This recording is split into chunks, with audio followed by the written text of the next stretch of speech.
శ్రీశైలం నుంచి వరద ప్రవాహం పోటెత్తడంతో నాగార్జునసాగర్ డ్యాం నిండుకుండలా మారింది. అంతకంతకు నీటి మట్టం పెరుగుతుండటంతో సాగర్ 20 గేట్లు ఎత్తి నీటిని రిలీజ్ చేస్తున్నారు. వరద నీరు ఫ్లో ఆధారంగా మరిన్ని గేట్లు ఓపెన్ చేస్తామన్నారు ఇరిగేషన్ అధికారులు. సాగర్ పూర్తి స్థాయి నీటి మట్టం 590 అడుగులు కాగా ప్రస్తుత నీటి మట్టం 585 అడుగులకు చేరింది. అటు సాగర్ ఇన్ఫ్లో 3,529 క్యూసెక్కులు ఉండగా అంతే మొత్తంలో అవుట్ఫ్లో కొనసాగుతోంది.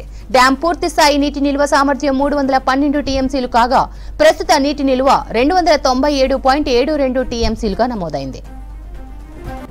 సాగర్ 20 క్రస్ట్ గేట్లు ఎత్తేయడంతో దిగువ ప్రాంతాల ప్రజలు అలర్ట్గా ఉండాలని ఇరిగేషన్ అధికారులు సూచించారు. మత్స్యకారులు చేపలు పట్టడానికి వెళ్లొద్దని, నదీ ప్రవాహం ఉధృతంగా ఉండడంతో పశువులను నీటి వద్దకు తీసుకెళ్లొద్దని అధికారులు హెచ్చరించారు. సాగర్ గేట్లు తెరుచుకోవడంతో సుమారు 22 లక్షల ఆయకట్టు సాగులోకి రానుండడంతో రైతులు హర్షం వ్యక్తం చేశారు.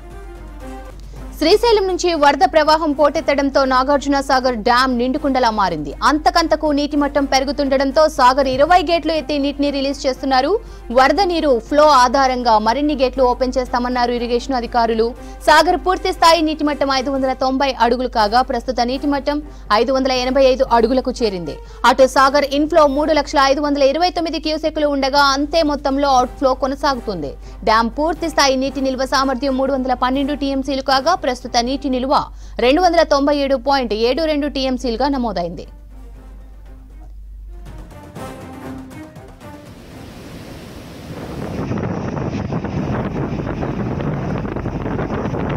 సాగర్ 20 క్రస్ట్ గేట్లు ఎత్తివేయడంతో దిగువ ప్రాంతాల ప్రజలు అలర్ట్గా ఉండాలని ఇరిగేషన్ అధికారులు సూచించారు. మత్స్యకారులు చేపలు పట్టడానికి వెళ్లొద్దని, నదీ ప్రవాహం ఉధృతంగా ఉండడంతో పశువులను నీటి వద్దకు తీసుకెళ్లొద్దని అధికారులు హెచ్చరించారు.